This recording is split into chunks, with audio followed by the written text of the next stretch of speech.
to whoever that was. Thanks. Here we go. One morning, we will wake up and forget to build the wall we've been building, the one between us, the one we've been building for years, perhaps out of some sense of right and boundary, perhaps out of habit. One morning, we will wake up and let our empty hands hang empty at our sides. Perhaps they will rise as empty things sometimes do when blown by the wind. Perhaps they simply will not remember how to grasp, how to rage. We will wake up that morning and we will have misplaced all our theories about why and how and who did what to whom. We will have mislaid all our timelines of when and plans of what, and we will not scramble to write the plans and theories anew. And this is another piece by Rosemary Witola Tromer, who wrote that piece. On that morning, not much else will have changed. Whatever is blooming will still be in bloom. Whatever is wilting will wilt. There will be fields to plow and trains to load and children to feed and work to do.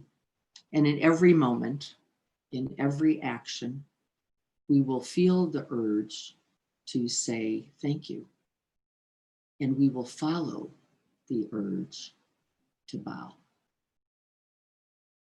You know, oh man, what is good, and what does this life require of you, but to do justice and to love kindness and to walk humbly on this earth.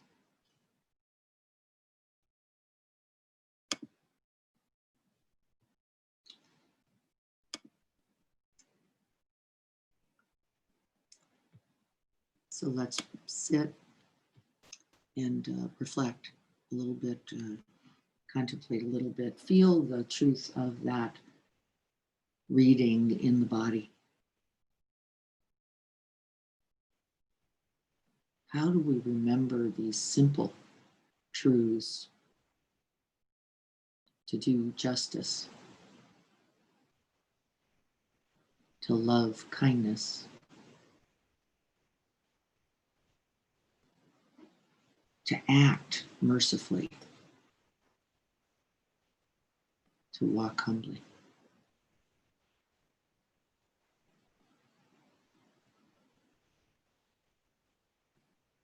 So you're just waking down into the body, setting the body with the truth that you know, oh man, what is good. How do you set the body with that truth? There is a nobility and uprightness, a dignity.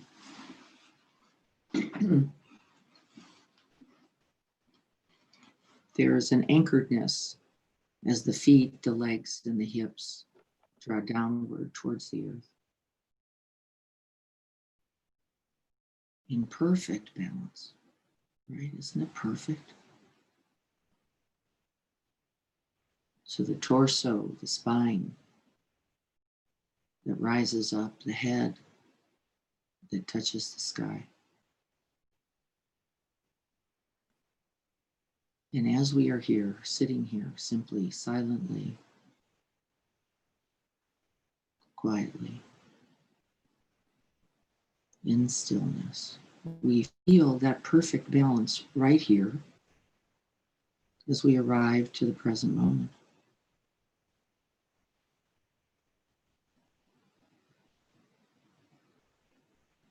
And in the external posture that knows the way, we also let the heart know the way as well. You know, oh man, what is good. And so we touch into the goodness that brought us here, that brings us to the practice this day and every day. Isn't it? It is beyond you. It has to be.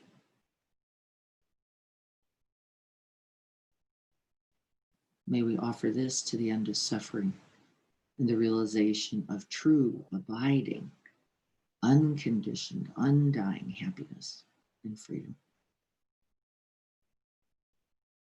We do so for ourselves and for all beings everywhere, without exception, omitting none, until all are free, until all are awakened, until all are happy.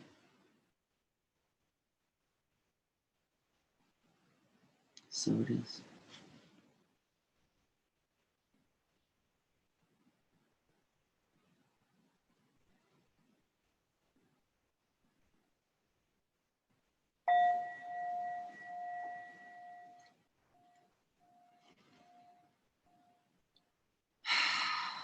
Taking a few big, deep in and out breaths, doing so as your body, mind directs you. Feeling into the body, stretching whatever final moments. Untie the knot of your own being.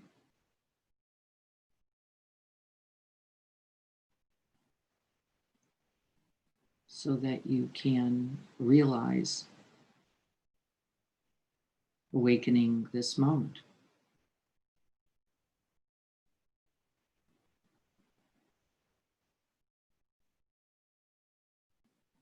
Feeling the sense of the vibrancy, the aliveness, the pulsing of this body.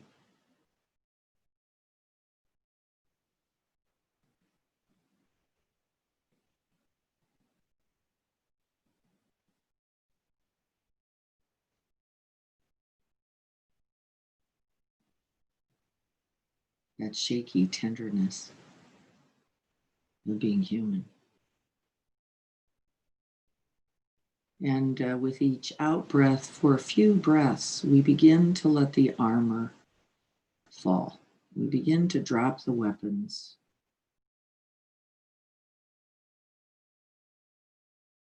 We begin to come home, to come back, to settle in to the truth.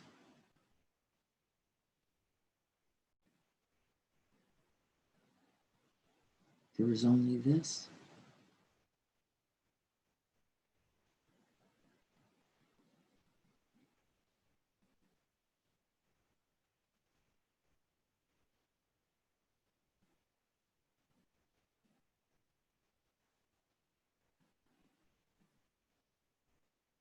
And so to stay in true contact, to stay close, to stay with the immediacy and the urgency of this precious life, we stay close to the breath.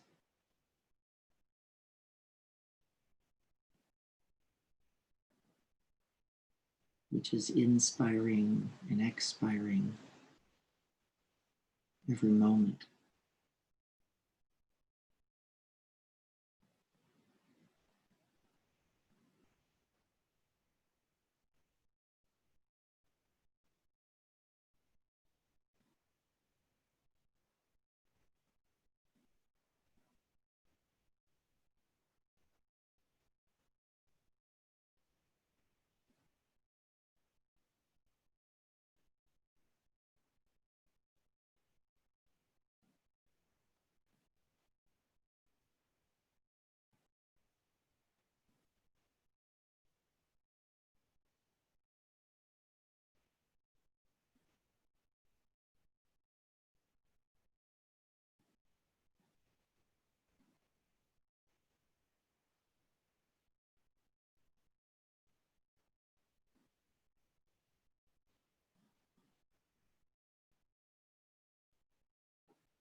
And as we wake down, we also rise up.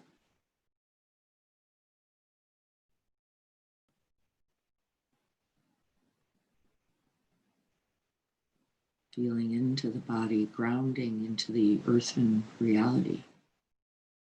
This body just like this. acknowledging this earth.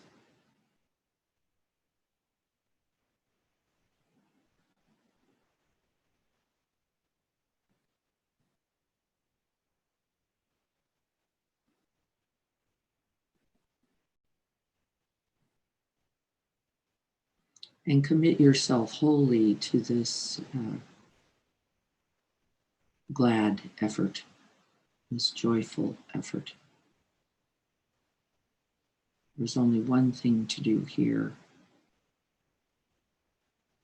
and that's feel the body in contact with the earth and settle.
The ground of the earth, the ground of our own bodies,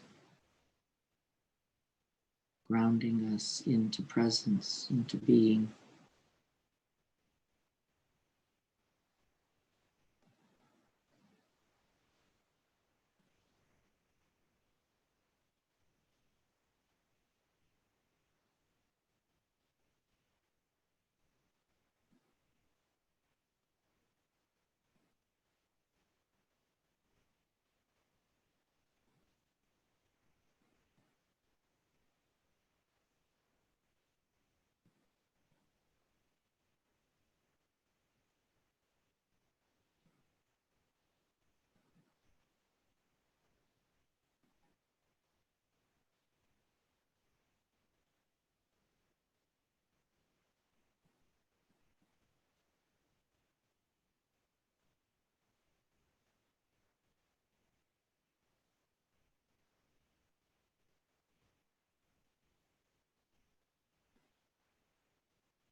The out breath grounds us, the in breath inspires.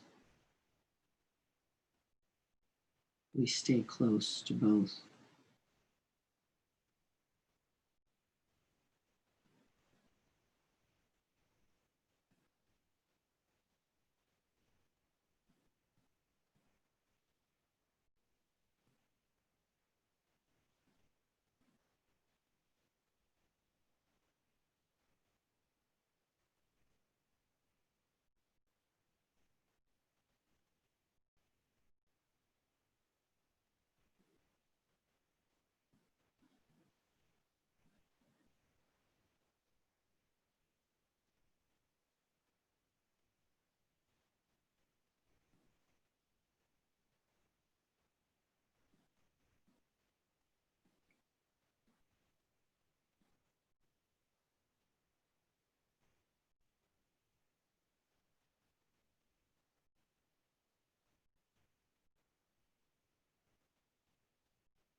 We rise up into the natural wakefulness.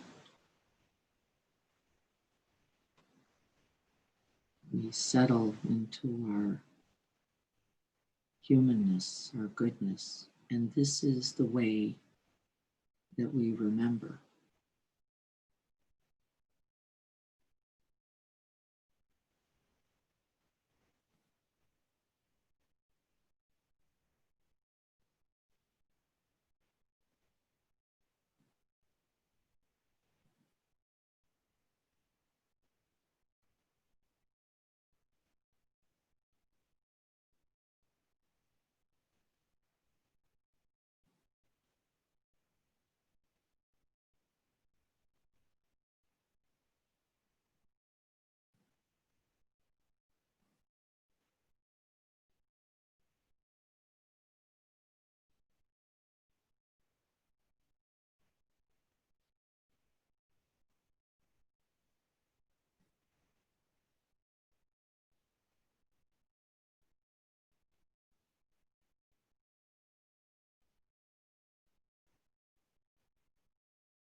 We rise into our awakened nature, into our Buddha being, into clear seeing.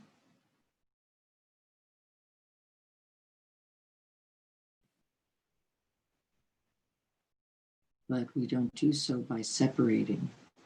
We're disconnecting by elevating ourselves, the me, the mind, the I. We ground back into the truth of this human life.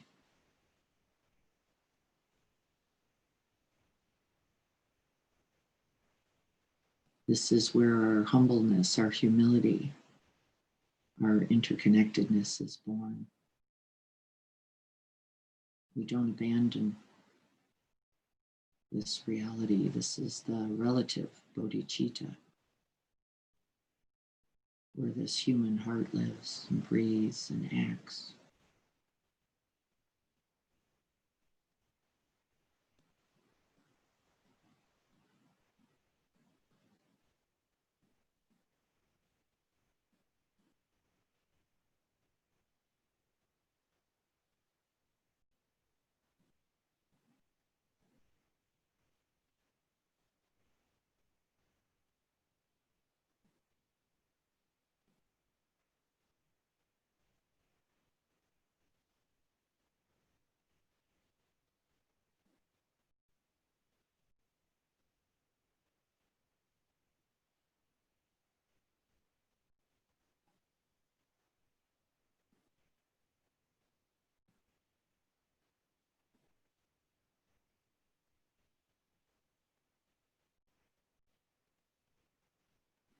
As we drop in, we know the truths of this human life, pleasant and unpleasant.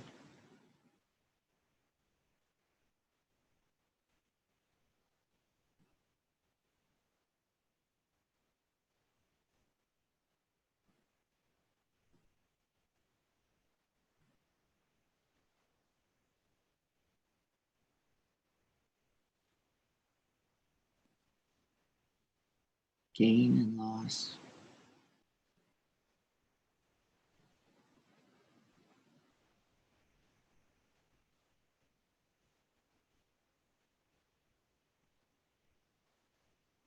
Joy and sorrow.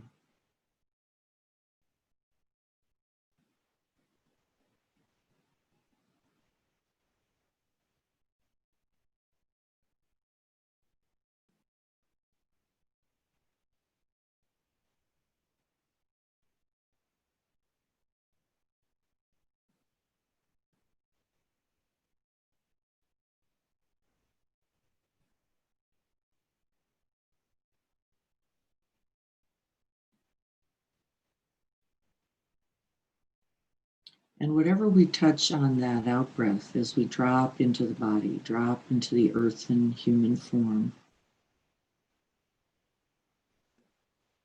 with that in breath, with that inspiration, with that clear seeing, with that awakening, can we remember the truth of this? It's a coming and a going.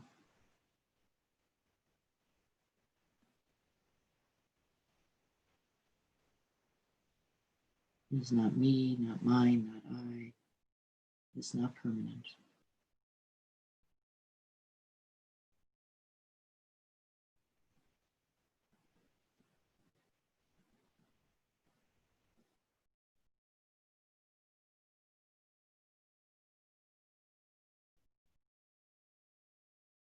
Can I touch in, make contact, feel it completely,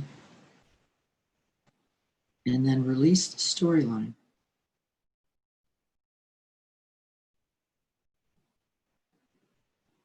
The me story, the you story, the us story, the them story. The right, the wrong story, the story that it's going to be forever, the story that it won't be long enough.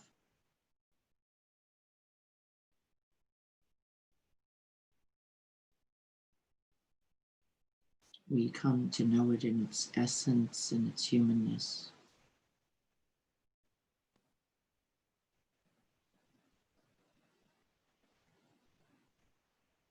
And we hold it for us all. Know this as we come to know the nature of all things.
We do not abandon one thought for another.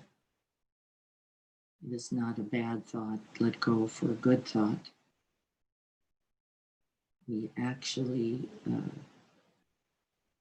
drop in and release all conceptualizations, all ideas. Remember, we talked about right view, no way to right view with a thought. It tethers us to a bias, to a prejudice, to a limit. We ground into the body to know it directly. We rise up, we inspire to see clearly, separate from the bias, separate from the conditioning.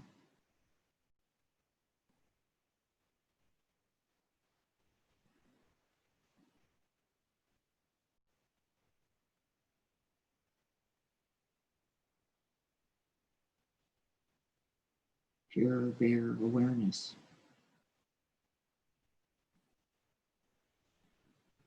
Always clear seeing.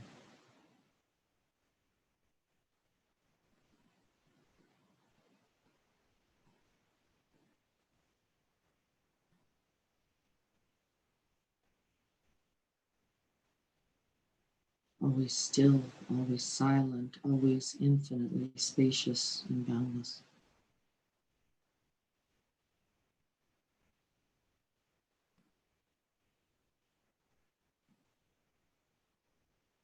And known in this one breath.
And just like the mountain grounded at the base,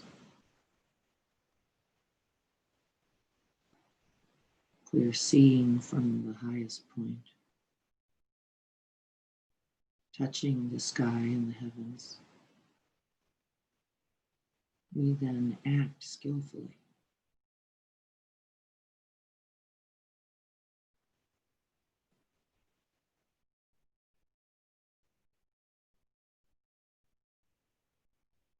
There is no momentary wind that can disturb it. No one opinion, no thought, no preference, no party, no politic.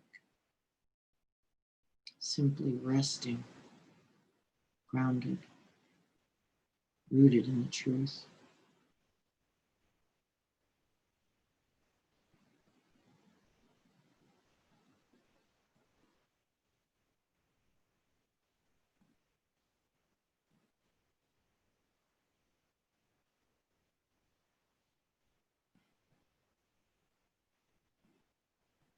No despair, no struggle, no clinging or rejecting. Stable.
And as that mountain is grounded, deepened into the earth, so then too is that tip of the mountain, a point from which all is seen clearly. The open space is all around, completely available.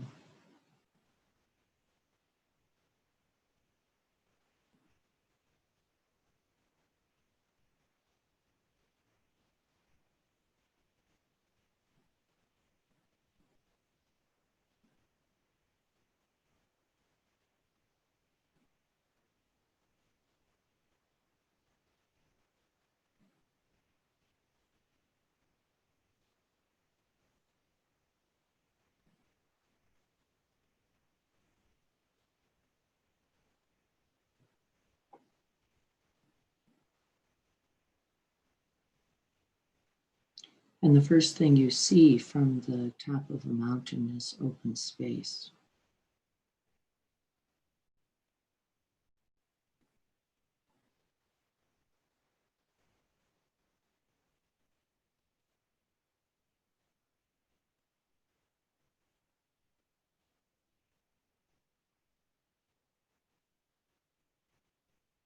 Infinite, boundless open space.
And then what comes, comes. The bright sunshine, the cloudy day, rains and snows, torrential winds. It's all fine. We're grounded.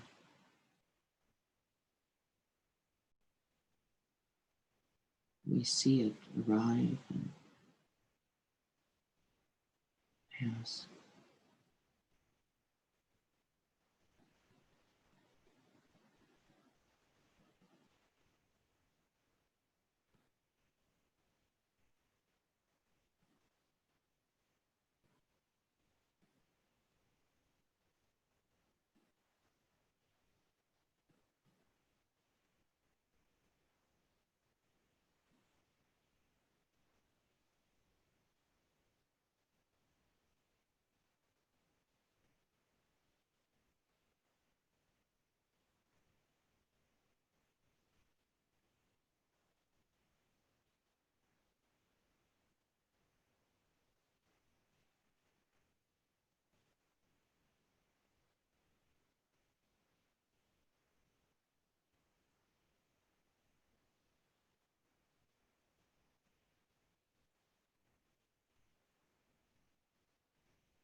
And the mountain knows I am a part of all this, this spaciousness, this ground.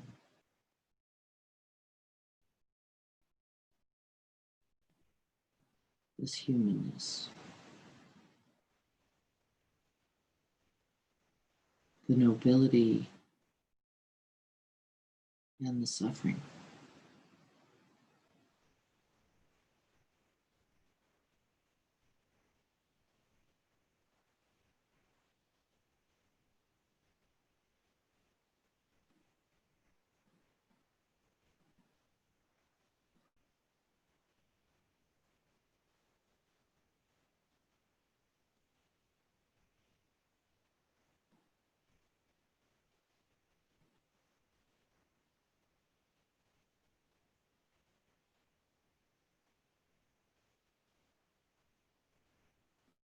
And in our stableness, in our clear seeing, in our openness, willingness to embrace it all, we begin to act skillfully.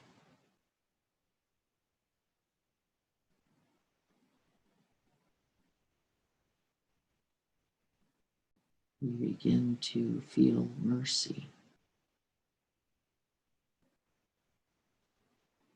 at all the failings, ours and others.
And we begin to open more and more.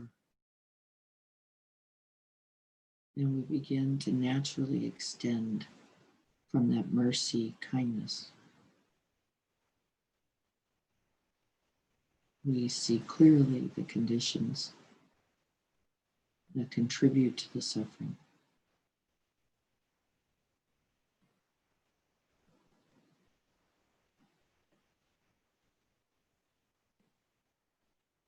When we feel for ourselves and for others.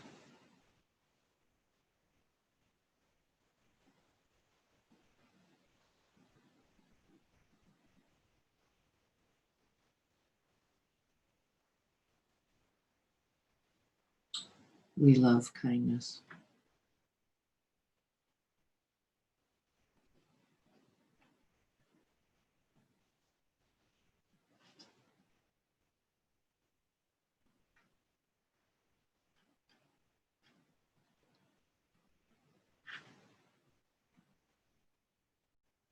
And simply love.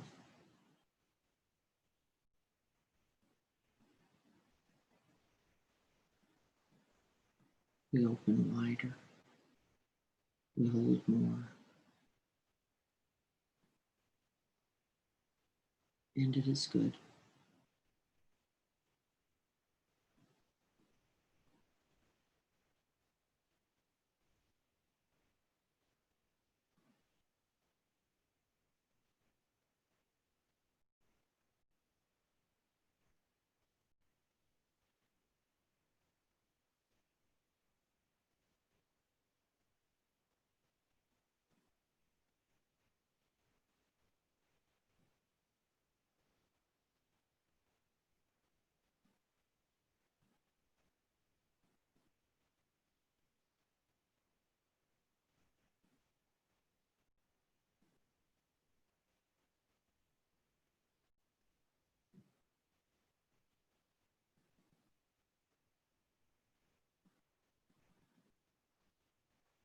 As the heart mind takes the shape of that open space, filling it with love and kindness, compassion and care.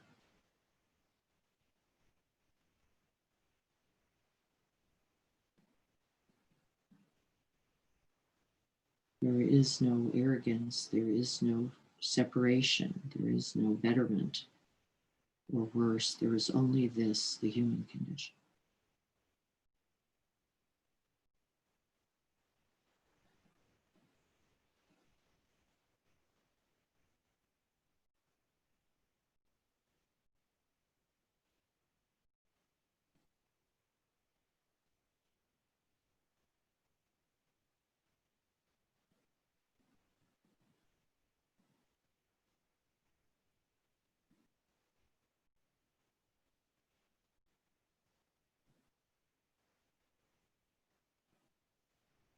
We are part of this, the goodness that is, the suffering that is.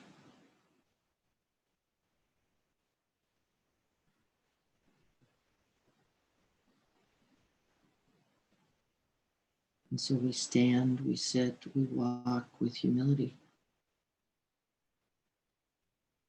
I am a part of the whole. The good news, the bad news.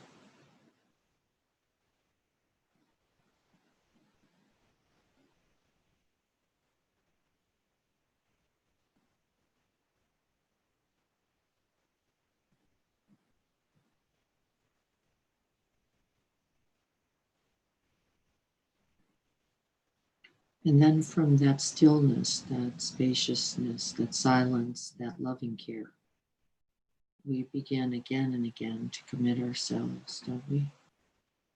Just this one breath to the end of that suffering, to the propagation of the good.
And we train in this, remembering that this is the path to the end of suffering.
and all is well,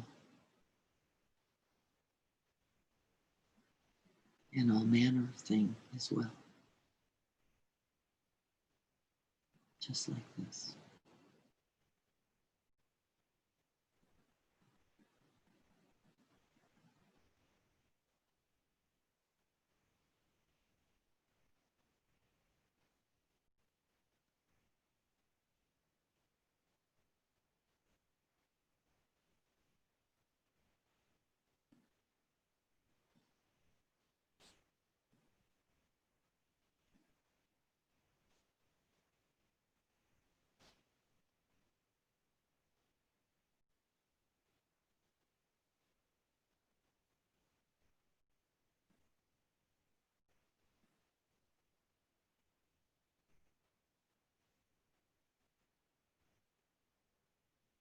May we all be happy. May we all be free from pain and suffering.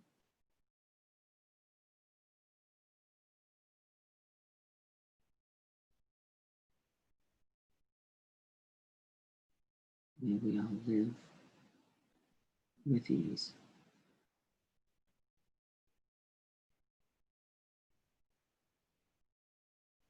And may this practice contribute.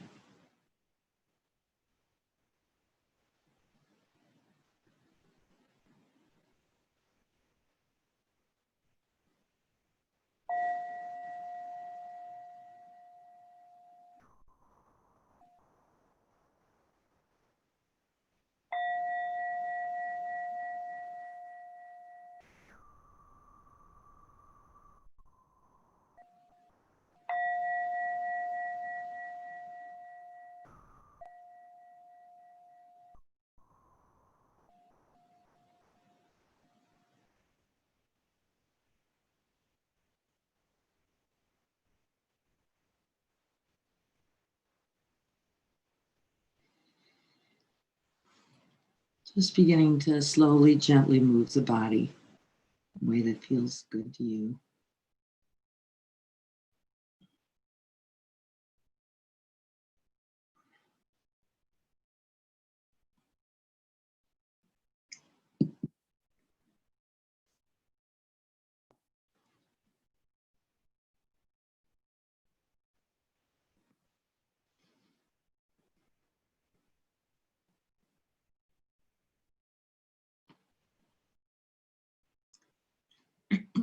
So today, with the time we have, I just want to talk about how we are. I know it's wearisome, worrisome. Some of us in surrender, some of us in struggle. No one place better than the other, really. But I think it's important that we talk as a community about how we are, because I know just like everything, we are everything. And I'm noticing that I'm everything as well. And I feel so strongly, it's been so important for me, especially maybe this last 2 weeks. The practice has been so grounding that I noticed that I have not been in this same level of struggle that I was even feeling earlier, as the elections, as the pandemic, as life as we all thought we knew it, or all how we imagined it would go, or have come and gone, which is, of course, been true, no matter what your ideas about it have been. So I want to talk about that for minutes only. So let's do that check-in first. And then I want to talk about, since I'm looking at Liz here on the screen, lovely to see you, Liz. I want to talk about, and maybe a little bit with Liz near the end, another kind of offering that EMC and I and Liz think might be of benefit and valuable and precious during this time. And so we'll save that for a little bit later. That'll be the goodie at the end. How about that? But for now, let's check in. How are you doing? What are you noticing? And I always like to begin, because it's where we really are, with how you are right now. And what you noticed was true or real or not true, even in this practice period.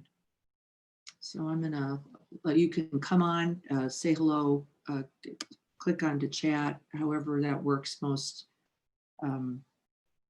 easily for you.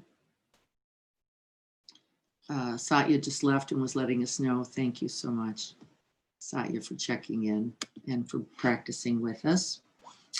So I'm going to take a sip of my gifted iced latte here. This is a gift to me every Saturday morning from my husband, that adorable guy. Yum. So I see something already from Carrie. The mountain is always there. Yes, isn't it? Right? When you remember, isn't it like, how did I forget this? Where was I going? Where was the head? What other body was I in? How did I get so disconnected from the truth of this? And it is the essential truth, isn't it? And then we're like, wait, it didn't have to be with that suffering. And this is a beautiful remembering and recollection also. Annika writes, tough, stressful week. Yes, for many. I know, Annika, I feel that too. Tons of work, insomnia, flaring asthma. Yes, our bodies kick in, don't they? And when the mind is disrupted, the body is just in hell. The historically large fires in Colorado. Yes. Proud of myself for being here. Had to keep saying just one more breath in meditation. That's the perfect meditation. There it is. One more, just this one. Can I drop completely all the thinking, all the side taking, all the confusion, to simply be here? And that's that grounding breath. And this stabilization. Everything is always burning. Annika writes, feels like everything is burning. Sacrificial fire. Yes, I don't think that's wrong. I think everything, actually, if we're really connecting to the present moment, everything from the previous moment is gone. Isn't it? It's dead. It's not here. The only thing that remains is the wisdom, the love, or the compassion that we could draw from being present to it. Yes, it is also true. And as we know in many traditions, and I can't speak to them all, of course, but I know certainly in the Christian tradition, in the Judaic tradition, fire, the purifying realities of fire, the cleansing nature of fire, the burning up of all that is no longer of benefit or useful, is essential. I love the word sacrificial, Annika. It just doesn't feel very comfortable when it's happening. No, who likes the groundlessness of the present moment? I never get For the any. burn, yeah. Yeah, you're burning it up. You burned everything from this breath before it is, yeah. But it is not true that it is empty or all gone or non-existent. It actually means that there's space available. You can only burn that which is static, solid, fixed, and permanent, right? What else could burn? And so, yes, we are always burning that. The self I wanted to be sustained, the body I wanted to keep, and right, the youth I wanted, or the success, or the connection, or yeah, we are essentially burning it up, even in the practice. Really, I think you're right. I think we're burning up that sense of solidness, permanence, which is why the mountain is such a beautiful metaphor, because there is a grounding into the present moment, but really it is so that we can abide in vast, open, empty, which simply doesn't mean no things in it, right? We don't get confused about that empty word, space. And I don't think it is comfortable. I think it'd be unfair to say that it's comfortable. I also know certainly, I can say this definitively, and so can all of you who practice, it is the path to the end of suffering.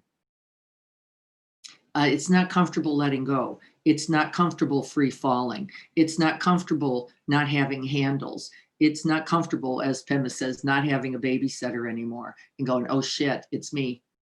I'm the one who's got to drive this thing called my life with conditions that we are not comfortable with, that we do not know, that we don't have a clarity about what its outcome, except through the practice. I have to say, I do know. I don't know who's going to win an election. I don't know what we're going to do the day after. I don't know, but I do know this moment, and I can be fully present to it. And the strength of that is enough.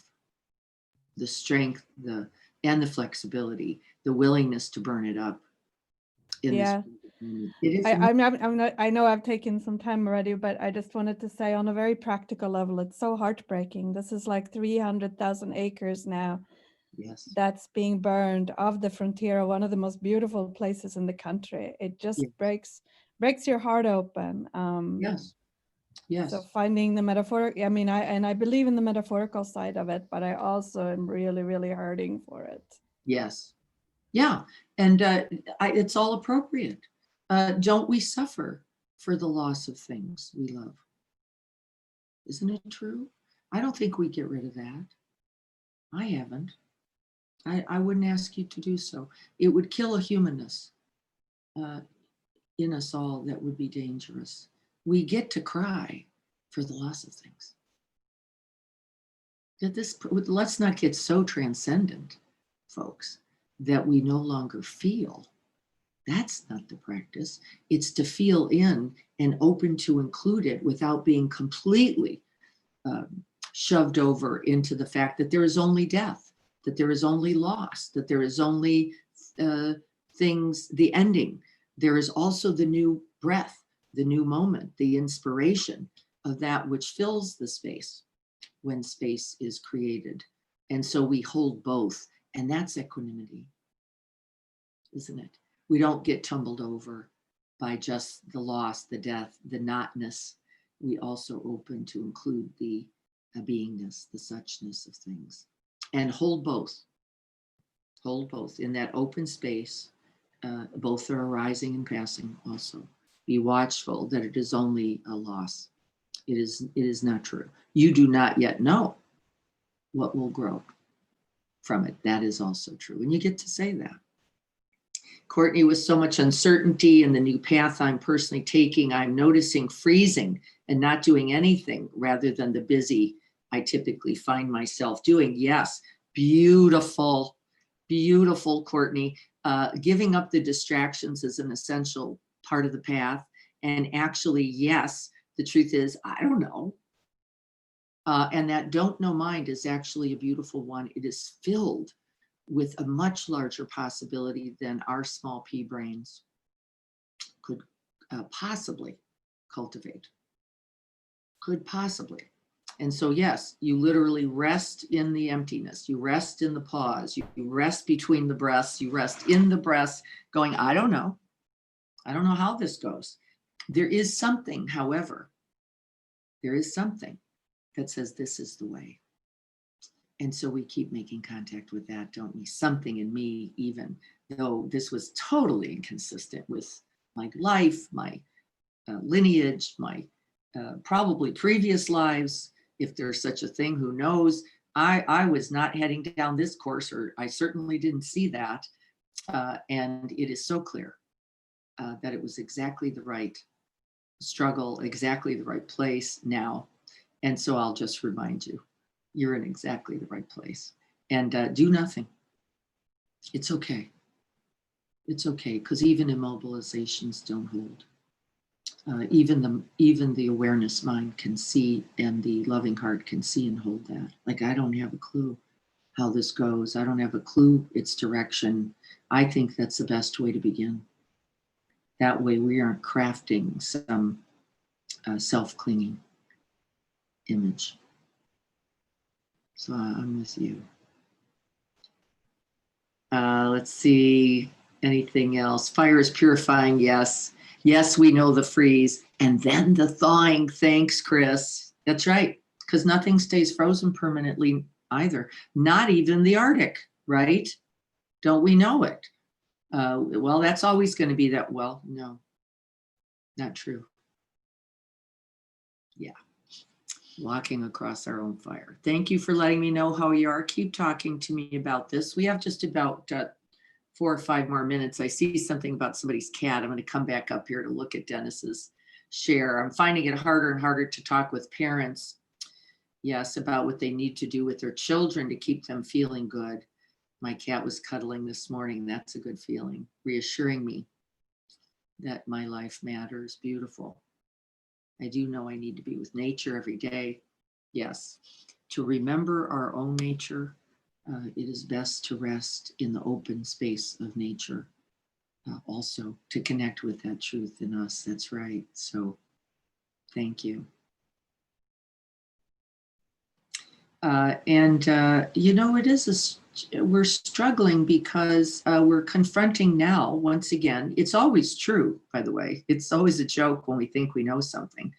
But even now, because of upcoming elections, because the fall and winter weather are coming, we don't know. I'll start back there. We don't know the consequences of that on the virus. We don't know what's going to be required of us in terms of being in or being separated in our homes from others, or we actually, it's true. Don't know if there's such a thing as a vaccine or when it might be coming. We don't know the stock market. We don't know whether the partner's gonna not be depressed. This is it. But what do we know? Where do we ground? Where do we stabilize? Then. And that's the practice today. There is this present moment anchor, and it is always available. We started there. It is always available. And if you aren't practicing that some amount of time each day, not for me to say how much, but if you're not doing it at all, and you're hoping that you have that faculty available to you, you will be mistaken and surprised that it is not there. The practice is the requirement. I don't believe there's a way. I haven't found it. Not that it's not there, it's always there. But we have to train to stabilize, to settle, to open into it. Otherwise, the winds of our everyday life just sweep us up and carry us away. And yes, we are lost in that. Lisa, are you here to say something? I just saw your... No, I'm good. You're good. I'm glad that you're good. I'm here. Yeah, that's it. There's the work. Diana, can I contribute something? Please do. It may or may not be helpful to others, but despite everything, or maybe because of everything, I don't know, but I've just been sensing this immense upwelling of trust, trust in the others, during a time when it's so easy to lose that trust, particularly if you pay attention to the news and you see all this shit about the rise of the alt-right and Proud Boys and what's going to happen? Is it going to be some Octavia Butler post-apocalyptic scenario that's coming down the pipes? But then I think about all the times in which the shit has really hit the fan in just history in general, and just how much people are there for each other. And I think about things that I've experienced, the 4-day blackout in New York City or whatever, back in 2002, Hurricane Katrina and the fallout from that, and how people stepped up, and how when stuff really gets bad, people have got each other's backs. And so I just get a lot of trust from that. Like whatever's coming down the pipes, people are. I have this immense trust in my fellow humans, and man,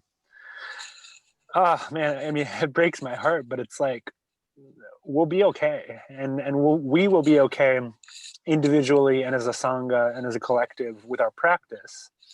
And it's up to, I mean, it's up to us, I guess, to kind of pay forth that compassion, but just on a very practical, kind of survival and just day-to-day level. As a greater community, I think that with all it's easy not to believe this with all the division and with all the stratification, with all the polarization, but I think that we'll be okay. Like we're gonna be there for each other. So I put my faith in that. Yes, lovely. And you can put your faith in that because you can put your faith in that in you. Can't you? And because you can put it in you, you can put it in me. And if you didn't have it in you, you couldn't put it in me. And then we would only be in fear, wouldn't we? You're reminding me, it will make me cry, and that's okay. But my neighbor has a completely opposite approach to the world, really. He's a very strong right-leaning individual. And we've had 2 interactions. One of them I've talked about here before, where he chased me down my street because I had something in my car, yelling at me. We've been friends a long time, by the way, yelling about his objection to my perspective. And he thought he knew my perspective, which was the first mistake. And then he thought he was separated from it, or that we were different. And so that was a second error. And he started yelling at me. And so I was talking to my husband the other week, and I said, everybody's saying you should buy a gun, and my father believed we should buy a gun, and now I don't know, maybe I should get a gun. And my husband's like, oh my God. And it's like, I would of course only use it but like, this world is crazy, what do we do? And I was walking, and I passed this neighbor, and I said, this is a tough thing for me because this is not consistent. And it'll make me cry. He said, don't worry, I've got you. Don't worry, I've got you. And, broke me open. He's also on the corner of our street, and he does have me. He does. He's the guy who can see what we need to be protected from, and what we need to take a stand with. And I happen to know he's got guns. And I think a lot of them. I think he's a stockpiler, one might say, in this way. And I hope really ultimately that never happens. But what was more meaningful to me was, I'm going to make sure you're okay. Too, you on the other side, you who doesn't have my politic, you who thinks the homeless people should live in the parking lot at the end of our block, that I think you're crazy for. Yeah, so I believe it too. I have complete faith in the good also. And we have to begin by remembering the good in us. Because if we can't remember that, there's no way to remember the good in another. Right? It's just not possible. If we're only in fear, the remembering of that good and acting from it will be also impossible. And so that's why we practice. And that's why the words of Micah were so meaningful to me. Let's not complicate it. Let's make it simple. We will act justly. We will, commit to mercy, really, essentially. We will love kindness, and we will walk humbly. And I love those words, and I think they're beautiful teaching from the Christian faith for all of us to live now, right now. So Thank you, everyone. I want to take a minute to talk with Liz, so I'm just going to check quickly. Yes, the clear seeing lessons are important for me too. These narratives that Andy is talking about, right? We are all carrying them. And what Anthony said that I love is that we are all also capable of moving beyond the narrative, aren't we? The me versus you narrative, the us versus them narrative, the it's all going to hell in a handbasket narrative. And it is all changing. Annika's not wrong. This world, it is burning up every second, and so for me, all the more precious, all the more to celebrate the new trees, the ground that stands, the love that continues, right? All the more. And so, yes, and so we open. Thank you, Dennis. Thank you all. I wonder if Liz, you could come on for a minute because we have an offering. I want to share it, and I can't think of anybody better to help me share it than you. I'm here. Hi. Good morning, all. Hello. Hello. Liz, I'll start the EMC part and you back it up with the Liz part. Okay. EMC's been thinking about making some other offerings, important, essential offerings. And we've thought already about, for example, getting out in nature together. And so on November 21st, we haven't yet secured how or where we're going to do that, but we're going to be practicing outside to the extent that that's possible together. We're talking with Quest Haven to work that out. I believe we'll be able to construct something. And so that's very exciting. And the other thing that the board recognized and the Sangha has recognized is that we need to move. And that movement itself is a healing agent. That movement itself is an inspiration, that the energy in just being in one's body and in movement is essential. And we haven't done that together in a while. And because we have Liz here, who is trained in yoga and has offered us beautiful, gentle yoga and movement in the past, we thought we might begin a little introduction of that. And so the board said, well, why don't we check with Liz, see if Liz is available, see if she wants to do it. And so we did. And I think I would like to give Liz, if it's possible, maybe 2 weeks notice for that, but I don't know your availability. So I want to make sure we're clear that that's possible for you.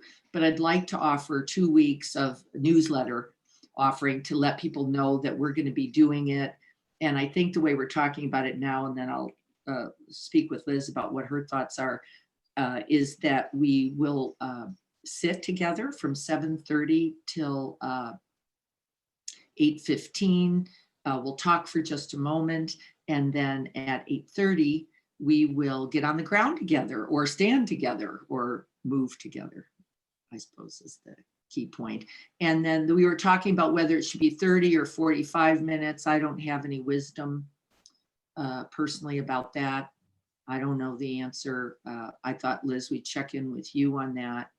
And then I think we'll make an offering, check in with people, and then see how often we would like to do that on a regular basis. And so that's what I know. And I'd love to talk with you, Liz, about your thoughts about that with the Sangha. Yeah, thank you, Diana. And lovely being here with all of you and sitting with all of you this morning. And that sounds lovely, Diana. And giving the 2 weeks notice, I think is good, so we can shift into it. And I do have that availability. And yeah, and just offering after our sitting a gentle yoga flow, just bringing movement to this breath and stillness that we've cultivated in our practice, and just offering us to move together so that we can use that to help us ground ourselves, energize ourselves, start our day together. So we can kind of organically, the 8:15 ending, the amount of talking that needs to happen or doesn't happen, and then flowing into a 30 to 40-minute practice.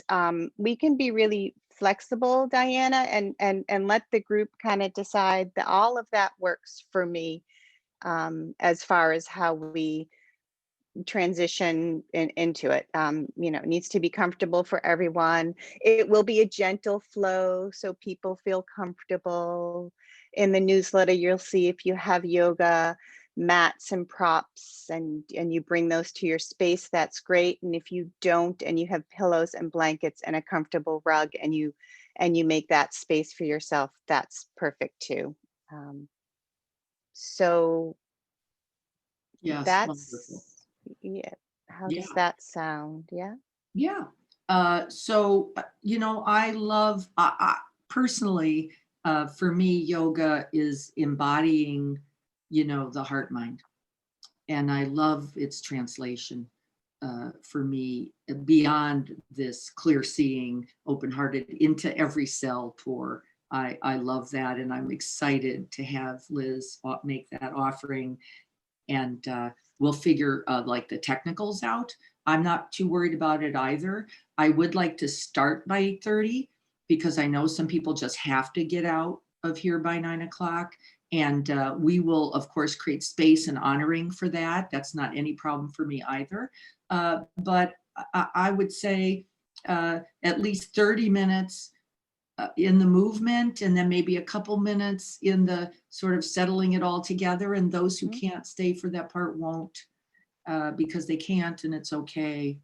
And then we'll take stock, right? We'll take a step, stand still, and feel what's right. And I'm like Liz, trust completely that we will know what's right. It will not be next Saturday. We're going to give it 2 weeks so that everyone can get the reminders in the newsletter, can have a mat available if that's interesting to anyone. And again, from my point of view, you can flop on the floor. You can jump on your sofa. These are gentle movements.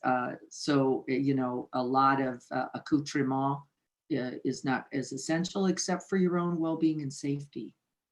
Right, those are important things. But I love the idea of moving together. It would be my suggestion that we leave the videos on if that's okay, only because I love seeing other people doing what I'm trying to do and how skillful everyone is as they accommodate to their own bodies and really like chanting together, like singing together, like praying together, like meditating together. That's all there, isn't it, in the movement as well. And I don't want us to leave that out, especially as I think we're feeling a kind of confinement by a variety of things, including the quality of our own fearing minds, right? The quality of that as well can be confining, and just those gentle movements can be such an invitation. So thank you, Liz. Thank you, Lisa. Thank you, board, for that brilliance and helping us construct something that I think can become a part of what we as a collective, as a community, can enjoy and celebrate and support each other in, because that movement is so important. So thank you for that. Any feedback about that as you were listening to us talk, please offer it. Offer it in chat. You can write me at diana@everydaymind.com. We're going to take your wishes and Hey, Diana, this is Ryan. Yeah, Ryan. Hey, did I hear you guys were still looking for a space potentially for that? Yes. Now, this might not be the best idea, but I know San Diego Park is, the upper and specifically the lower part. There's a lot of room to move around where we could potentially find a spot with plenty of social distance. I'm not sure how all the guidelines are for the parks. I know that I've frequented it fairly recently, and there's a lot of people out and about and around. So just wanted to suggest that might be a potential option, and it's beautiful there. Yes, it is. And in fact, Ryan, I hadn't thought of that. So thank you for that reminder. I think the one potential, but I don't know if it's a real limit, which is why inquiry will be valuable, is that there are some limits on the numbers that can collect publicly. I don't know. I've gotten confused between a number and 3 households, and it's now 3 households at your house. So I think us getting clear about that will be the first good piece of news. And then remembering that there are these beautiful places around us. Thank you. Because San Diego did not even come to mind. And there it is, and it is stunning. So thank you. I appreciate that. We will be looking into that. I love the idea, actually. And the issue will only be, for me, numbers that are workable within the context that we're gathering. So thank you for that. Yay. Beautiful. Let's sit together for just another moment, get our feet on the ground, re-embody that mountain, letting that top of the head be that beautiful peak reaching upwards, and let that happen with each in-breath, inspiring the rise of the mountain, resting its head in the heavens. And with that out-breath, we settle in, we embody and settle down into that stable base. And in the two, not the one, we are majestic. In that rising up and settling in, we are noble.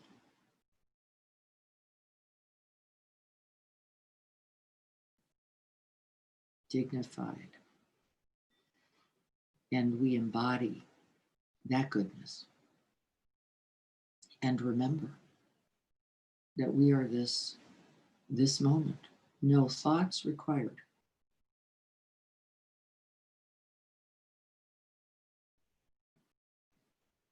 And then we gather all the blessings, all the merits, all the mountain energy, both its inspiration and its stability. We gather this together into this one moment, this precious moment, and we gift it. We honor the practice. We honor the lineage, the traditions. We honor the Sangha.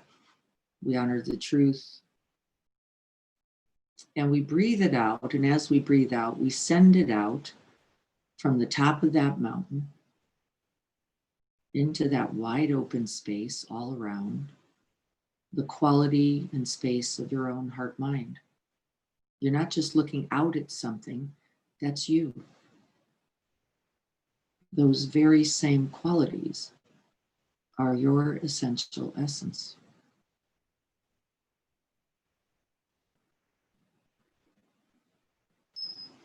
And may we dedicate this practice and all practice throughout all time, coming from all directions. Can you feel it from the top of that mountain? It's all converging into you. And then you, in your goodness, in your wisdom, in your love, send it back out like a mirror, radiating it in all directions. Greater, bigger, better. More open, more inclusive, more interconnected than the moment before. May we all have happiness and the causes for happiness.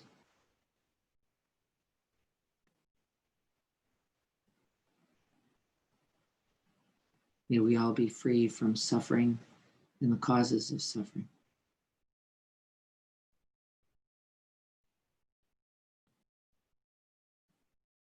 May we all rejoice, truly rejoice at the beauty of this life, in its beginning, in its middle, and even in its end.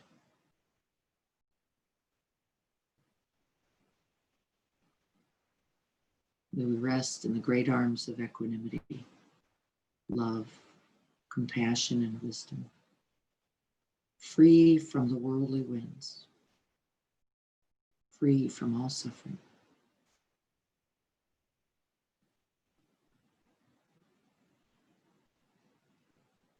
And may this practice today contribute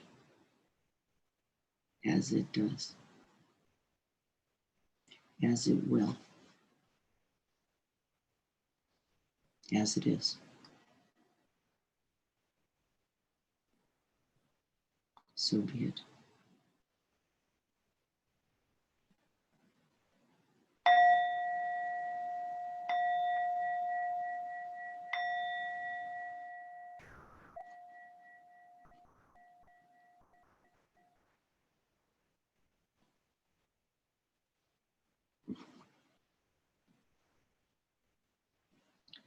Thank you all for being here with me. We will be, newsletter will come out, even if it looks like an email. We're working that through. You know, one of those clusters that you just end up smiling about, like, wow, who knew that was possible? But we will be meeting Monday. Now it's 7:30, not at 8 o'clock. We're meeting a little earlier because people are getting tired. The dark night is coming sooner. So we'll be doing that at 7:30. Greg will be here Thursday at 7. I will be on with the Bodhisattva Path at 7 on Tuesday. And then we'll be meeting on Saturday again. Saturday, this next one will be, I think, close to Halloween, right? Not Halloween yet, but close. And we'll remind you again about the following Saturday, whatever day that is. It might be the 7th or something of November will be our first gentle yoga with Liz at 8:30. I'm looking forward to that. Thank you all so much. If there's anything else I'm forgetting, please remind me.